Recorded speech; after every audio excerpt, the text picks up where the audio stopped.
گلتیوں پہلا باب۔ پولوس کی طرف سے، جو نہ انسانوں کی جانب سے نہ انسان کے سبب سے بلکہ یسوع مسیح اور خدا باپ کے سبب سے جس نے اس کو مردوں میں سے جلایا رسول ہے، اور سب بھائیوں کی طرف سے جو میرے ساتھ ہیں گلتیا کی کلیسیاؤں کو، خدا باپ اور ہمارے خداوند یسوع مسیح کی طرف سے تمہیں فضل اور اطمینان حاصل ہوتا رہے۔ اسی نے ہمارے گناہوں کے لیے اپنے آپ کو دے دیا تاکہ ہمارے خدا اور باپ کی مرضی کے موافق ہمیں اس موجودہ خراب جہان سے خلاصی بخشے۔ اس کی تمجید عبدالآباد ہوتی رہے، آمین۔ میں تعجب کرتا ہوں کہ جس نے تمہیں مسیح کے فضل سے بلایا، اس سے تم اس قدر جلد پھر کر کسی اور طرح کی خوشخبری کی طرف مائل ہونے لگے۔ مگر دوسری طرف البتہ بعض ایسے ہیں جو تمہیں گھبرا دیتے اور مسیح کی خوشخبری کو بگاڑنا چاہتے ہیں۔ لیکن اگر ہم یا آسمان کا کوئی فرشتہ بھی اس خوشخبری کے سوا جو ہم نے تمہیں سنائی کوئی اور خوشخبری تمہیں سنائے تو ملعون ہو۔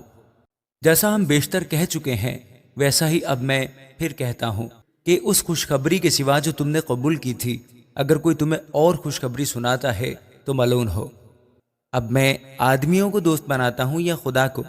کیا آدمیوں کو خوش کرنا چاہتا ہوں؟ اگر اب تک آدمیوں کو خوش کرتا رہتا تو مسیح کا بندہ نہ ہوتا۔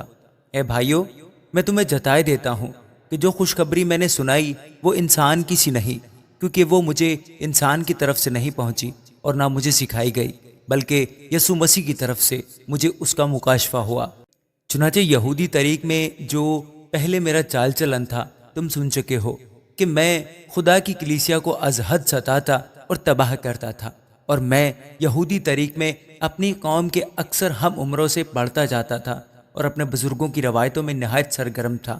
لیکن جس خدا نے مجھے میری ماں کے پیٹ ہی سے مخصوص کر لیا اور اپنے فضل سے بلا لیا، جب اس کی یہ مرضی ہوئی کہ اپنے بیٹے کو مجھ میں ظاہر کرے تاکہ میں غیر قوموں میں اس کی خوشخبری دوں، تو نہ میں نے گوشت اور خون سے صلاح لی اور نہ یروشلم میں ان کے پاس گیا جو مجھ سے پہلے رسول تھے، بلکہ فوراً عرب کو چلا گیا، پھر وہاں سے دمشق کو واپس آیا۔ پھر 3 برس کے بعد میں کیفا سے ملاقات کرنے کو یروشلم گیا اور 15 دن اس کے پاس رہا، مگر اور رسولوں میں سے خداوند کے بھائی یعقوب کے سوا کسی سے نہ ملا۔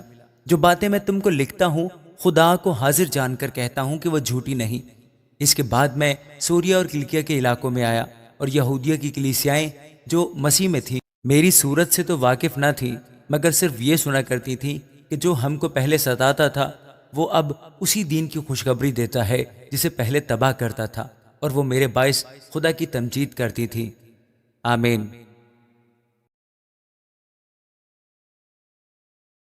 گلتیوں دوسرا باب۔ آخر 14 برس کے بعد میں برناباس کے ساتھ پھر یروشلم کو گیا اور تیتس کو بھی ساتھ لے گیا، اور میرا جانا مکاشفہ کے مطابق ہوا، اور جس خوشخبری کی غیر قوموں میں منادی کرتا تھا وہ ان سے بیان کی، مگر تنہائی میں انہی لوگوں سے جو کچھ سمجھے جاتے تھے، تا ایسا نہ ہو کہ میری اس وقت کی یا اگلی دوڑ دھوپ بے فائدہ ہو جائے۔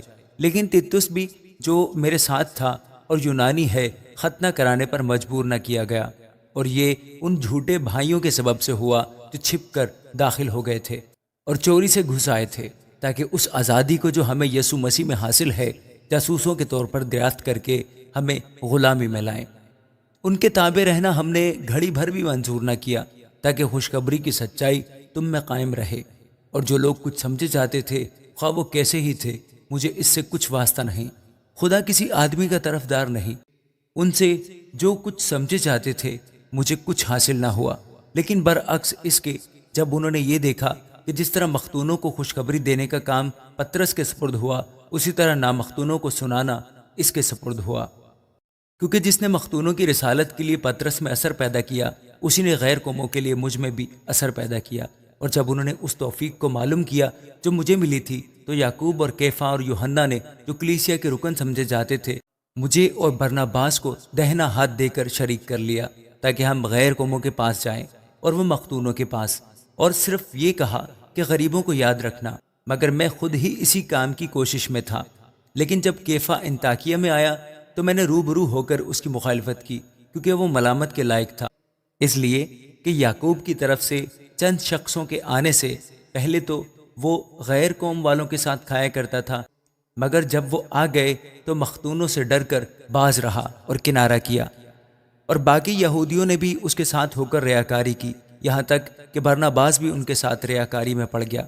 جب میں نے دیکھا کہ وہ خوشخبری کی سچائی کے موافق سیدھی چال نہیں چلتے تو میں نے سب کے سامنے کیفا سے کہا کہ جب تو باوجود یہودی ہونے کے غیر قوموں کی طرح زندگی گزارتا ہے نہ کہ یہودیوں کی طرح، تو غیر قوموں کو یہودیوں کی طرف چلنے پر کیوں مجبور کرتا ہے؟ گو ہم پیدائش سے یہودی ہیں اور گنہگار غیر قوموں میں سے نہیں، تو بھی یہ جان کر کہ آدمی شریعت کے اعمال سے نہیں بلکہ صرف یسوع مسیح پر ایمان لانے سے راست باز ٹھہرتا ہے، خود بھی مسیح یسوع پر ایمان لائے تاکہ ہم مسیح پر ایمان لانے سے راست باز ٹھہریں، نہ کہ شریعت کے اعمال سے، کیونکہ شریعت کے اعمال سے کوئی بشر راست باز نہ ٹھہرے گا۔ اور ہم جو مسیح میں راست باز ٹھہرنا چاہتے ہیں اگر خود ہی گنہگار نکلیں تو کیا مسیح گناہ کا باعث ہے؟ ہرگز نہیں، کیونکہ جو کچھ میں نے ڈھا دیا اگر اسے پھر بناؤں تو اپنے آپ کو قصوروار ٹھہراتا ہوں۔ چنانچہ میں شریعت ہی کے وسیلہ سے شریعت کے اعتبار سے مر گیا تاکہ خدا کے اعتبار سے زندہ ہو جاؤں۔ میں مسیح کے ساتھ مصلوب ہوا ہوں، اور اب میں زندہ نہ رہا بلکہ مسیح مجھ میں زندہ ہے، اور میں جو اب جسم میں زندگی گزارتا ہوں تو خدا کے بیٹے پر ایمان لانے سے گزارتا ہوں، جس نے مجھ سے محبت رکھی اور اپنے آپ کو میرے لیے موت کے حوالہ کر دیا۔ میں خدا کے فضل کو بیکار نہیں کرتا، کیونکہ راست بازی اگر شریعت کے وسیلہ سے ملتی تو مسیح کا مرنا ابس ہوتا۔ آمین۔ گلتیوں تیسرا باب۔ اے نادان گلتیوں، کس نے تم پر افسوں کر لیا؟ تمہاری تو گویا آنکھوں کے سامنے یسوع مسیح صلیب پر دکھایا گیا۔ میں تم سے صرف یہ دریافت کرنا چاہتا ہوں کہ تم نے شریعت کے اعمال سے روح کو پایا یا ایمان کے پیغام سے؟ کہ تم ایسے نادان ہو کہ روح کے طور پر شروع کر کے اب جسم کے طور پر کام پورا کرنا چاہتے ہو؟ کیا تم نے اتنی تکلیفیں بے فائدہ اٹھائیں؟ مگر شاید بے فائدہ نہیں۔ پس جو تمہیں روح بخشتا اور تم میں معجزے ظاہر کرتا ہے، کیا وہ شریعت کے اعمال سے ایسا کرتا ہے یا ایمان کے پیغام سے؟ چنانچہ ابراہیم خدا پر ایمان لایا اور یہ اس کے لیے راست بازی گنا گیا۔ پس جان لو کہ جو ایمان والے ہیں وہی ابراہیم کے فرزند ہیں۔ اور کتاب مقدس نے بیشتر یہ جان کر کہ خدا غیر قوموں کو ایمان سے راست باز ٹھہرائے گا، پہلے ہی سے ابراہیم کو یہ خوشخبری سنا دی کہ تیرے باعث سب قومیں برکت پائیں گی۔ پس جو ایمان والے ہیں وہ ایماندار ابراہیم کے ساتھ برکت پائیں گے، کیونکہ جتنے شریعت کے اعمال پر تکیہ کرتے ہیں وہ سب لعنت کے ماتحت ہیں۔ چنانچہ لکھا ہے کہ جو کوئی ان سب باتوں کے کرنے پر قائم نہیں رہتا جو شریعت کی کتاب میں لکھی ہیں وہ لعنتی ہے۔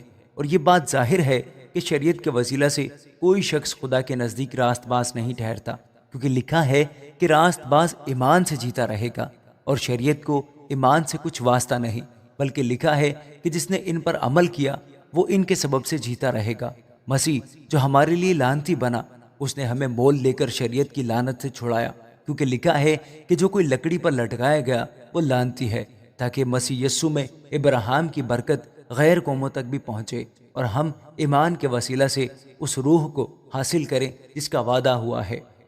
اے بھائیو، میں انسان کے طور پر کہتا ہوں کہ اگرچہ آدمی ہی کا عہد ہو، جب اس کی تصدیق ہو گئی تو کوئی اس کو باطل نہیں کرتا اور نہ اس پر کچھ بڑھاتا ہے۔ بس آدم اور اس کی نسل سے وعدے کیے گئے، وہ یہ نہیں کہتا کہ نسلوں سے جیسا بہتوں کے واسطے کہا جاتا ہے، بلکہ جیسا ایک کے واسطے کہ تیری نسل کو، اور وہ مسیح ہے۔ میرا یہ مطلب ہے کہ جس عہد کی خدا نے پہلے سے تصدیق کی تھی اس کو شریعت 430 برس کے بعد آ کر باطل نہیں کر سکتی کہ وہ وعدہ لا حاصل ہو، کیونکہ اگر میراث شریعت کے سبب سے ملی ہے تو وعدہ کے سبب سے نہ ہوئی، مگر ابراہیم کو خدا نے وعدہ ہی کی راہ سے بخشی۔ بس شریعت کیا رہی؟ وہ نافرمانوں کے سبب سے بعد میں دی گئی کہ اس نسل کے آنے تک رہے جس سے وعدہ کیا گیا تھا، اور وہ فرشتوں کے وسیلہ سے ایک درمیانی کی معرفت مقرر کی گئی۔ اب درمیانی ایک کا نہیں ہوتا مگر خدا ایک ہی ہے۔ بس کیا شریعت خدا کے وعدوں کے خلاف ہے؟ ہرگز نہیں، کیونکہ اگر کوئی ایسی شریعت دی جاتی جو زندگی بخش سکتی تو البتہ راست بازی شریعت کے سبب سے ہوتی، مگر کتاب مقدس نے سب کو گناہ کا ماتحت کر دیا تاکہ وہ وعدہ جو یسوع مسیح پر ایمان لانے پر موقوف ہے ایمانداروں کے حق میں پورا کیا جائے۔ ایمان کے آنے سے بیشتر شریعت کی ماتحتی میں ہماری نگہبانی ہوتی تھی، اور اس ایمان کے آنے تک جو ظاہر ہونے والا تھا ہم اس کے پابند رہے۔ بس شریعت مسیح تک پہنچانے کو ہمارا استاد بنی تاکہ ہم ایمان کے سبب سے راست باز ٹھہریں۔ مگر جب ایمان آ چکا تو ہم استاد کے ماتحت نہ رہے، کیونکہ تم سب اس ایمان کے وسیلہ سے جو یسوع مسیح میں ہے خدا کے فرزند ہو، اور تم سب جتنوں نے مسیح میں شامل ہونے کا بپتسمہ لیا مسیح کو پہن لیا۔ نہ کوئی یہودی رہا، نہ یونانی، نہ کوئی غلام، نہ آزاد، نہ کوئی مرد، نہ عورت، کیونکہ تم سب مسیح یسوع میں ایک ہو، اور اگر تم مسیح کے ہو تو ابراہیم کی نسل اور وعدہ کے مطابق وارث ہو۔ آمین۔ غلطیوں چوتھا باب۔ لیکن میں یہ کہتا ہوں کہ وارث جب تک بچہ ہے، اگرچہ وہ سب کا مالک ہے، اس میں اور غلام میں کچھ فرق نہیں، بلکہ جو میعاد باپ نے مقرر کی اس وقت تک سرپرستوں اور مختاروں کے اختیار میں رہتا ہے۔ اسی طرح ہم بھی جب بچے تھے تو دنیوی ابتدائی باتوں کے پابند ہو کر غلامی کی حالت میں رہے، لیکن جب وقت پورا ہو گیا تو خدا نے اپنے بیٹے کو بھیجا جو عورت سے پیدا ہوا اور شریعت کے ماتحت پیدا ہوا، تاکہ شریعت کے ماتحتوں کو مول لے کر چھڑا لے اور ہم کو لے پالک ہونے کا درجہ ملے۔ اور چونکہ تم بیٹے ہو اس لیے خدا نے اپنے بیٹے کا روح ہمارے دلوں میں بھیجا جو ابا یعنی اے باپ کہہ کر پکارتا ہے۔ بس اب تو غلام نہیں بلکہ بیٹا ہے، اور جب بیٹا ہوا تو خدا کے وسیلہ سے وارث بھی ہوا۔ لیکن اس وقت خدا سے ناواقف ہو کر تم ان معبودوں کی غلامی میں تھے جو اپنی ذات سے خدا نہیں، مگر اب جو تم نے خدا کو پہچانا بلکہ خدا نے تم کو پہچانا، تو ان ضعیف اور نکمی ابتدائی باتوں کی طرف کس طرح پھر رجوع ہوتے ہو جس کی دوبارہ غلامی کرنا چاہتے ہو۔ تم دنوں اور مہینوں اور مقررہ وقتوں اور برسوں کو مانتے ہو۔ مجھے تمہاری بابت ڈر ہے کہیں ایسا نہ ہو کہ جو محنت میں نے تم پر کی ہے بے فائدہ جائے۔ اے بھائیو، میں تم سے منت کرتا ہوں کہ میری مانند ہو جاؤ، کیونکہ میں بھی تمہاری مانند ہوں۔ تم نے میرا کچھ بگاڑا نہیں، بلکہ تم جانتے ہو کہ میں نے پہلی دفعہ جسم کی کمزوری کے سبب سے تم کو خوشخبری سنائی تھی، اور تم نے میری اس جسمانی حالت کو جو تمہاری آزمائش کا باعث تھی نہ حقیر جانا نہ اسے نفرت کی، اور خدا کے فرشتہ بلکہ مسیح یسوع کی مانند مجھے مان لیا۔ بس تمہارا وہ خوشی منانا کہاں گیا؟ میں تمہارا گواہ ہوں۔ اگر ہو سکتا تو تم اپنی آنکھیں بھی نکال کر مجھے دے دیتے، تو کیا تم سے سچ بولنے کے سبب سے میں تمہارا دشمن بن گیا؟ وہ تمہیں دوست بنانے کی کوشش تو کرتے ہیں، مگر نیک نیتی سے نہیں، بلکہ وہ تمہیں خارج کرنا چاہتے ہیں تاکہ تم انہی کو دوست بنانے کی کوشش کرو۔ لیکن یہ اچھی بات ہے کہ نیک امر میں دوست بنانے کی ہر وقت کوشش کی جائے، نہ صرف اسی وقت جب میں تمہارے پاس موجود ہوں۔ اے میرے بچوں، تمہاری طرف سے مجھے پھر جننے کے سے درد لگے ہیں، جب تک کہ مسیح تم میں صورت نہ پکڑ لے۔ جی چاہتا ہے کہ اب تمہارے پاس موجود ہو کر اور طرح سے بولوں، کیونکہ مجھے تمہاری طرف سے شبہ ہے۔ مجھ سے کہو تو تم جو شریعت کے ماتحت ہونا چاہتے ہو، کیا شریعت کی بات کو نہیں سنتے؟ یہ لکھا ہے کہ ابراہیم کے 2 بیٹے تھے، ایک لونڈی سے دوسرا آزاد سے، مگر لونڈی کا بیٹا جسمانی طور پر اور آزاد کا بیٹا وعدہ کے سبب سے پیدا ہوا۔ ان باتوں میں تمثیل پائی جاتی ہے، اس لیے کہ یہ عورتیں گویا 2 عہد ہیں، ایک کوہ سینا پر کا جس سے غلام ہی پیدا ہوتے ہیں اور وہ ہاجرہ ہے، اور ہاجرہ عرب کا کوہ سینا ہے، اور موجودہ یروشلم اس کا جواب ہے، کیونکہ وہ اپنے لڑکوں سمیت غلامی میں ہے، مگر عالم بالا کی یروشلم آزاد ہے، اور وہی ہماری ماں ہے، کیونکہ لکھا ہے کہ اے بانجھ تو جس کے اولاد نہیں ہوتی خوشی منا، تو جو درد زے سے ناواقف ہے آواز بلند کر کے چلا، کیونکہ بےکس چھوڑی ہوئی کی اولاد شوہر والی کی اولاد سے زیادہ ہوگی۔ پس اے بھائیو، ہم اسحاق کی طرح وعدہ کے فرزند ہیں، اور جیسے اس وقت جسمانی پیدائش والا روحانی پیدائش والے کو ستاتا تھا ویسے ہی اب بھی ہوتا ہے۔ مگر کتاب مقدس کیا کہتی ہے؟ یہ کہ لونڈی اور اس کے بیٹے کو نکال دے، کیونکہ لونڈی کا بیٹا آزاد کے بیٹے کے ساتھ ہرگز وارث نہ ہوگا۔ پس اے بھائیو، ہم لونڈی کے فرزند نہیں بلکہ آزاد کے ہیں۔ آمین۔ غلطیوں 5واں باب۔ مسیح نے ہمیں آزاد رہنے کے لیے آزاد کیا ہے، پس قائم رہو اور دوبارہ غلامی کے جوئے میں مت جتو۔ دیکھو، میں پولس تم سے کہتا ہوں کہ اگر تم ختنہ کراؤ گے تو مسیح سے تم کو کچھ فائدہ نہ ہوگا، بلکہ میں ہر ایک ختنہ کرانے والے شخص پر پھر گواہی دیتا ہوں کہ اسے تمام شریعت پر عمل کرنا فرض ہے۔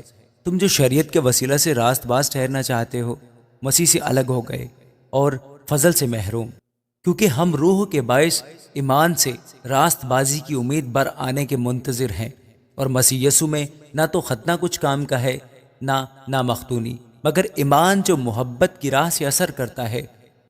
تم تو اچھی طرح دوڑ رہے تھے، کس نے تمہیں حق ماننے سے روک دیا؟ یہ ترغیب تمہارے بلانے والے کی طرف سے نہیں ہے۔ تھوڑا سا خمیر سارے گندے ہوئے آٹے کو خمیر کر دیتا ہے۔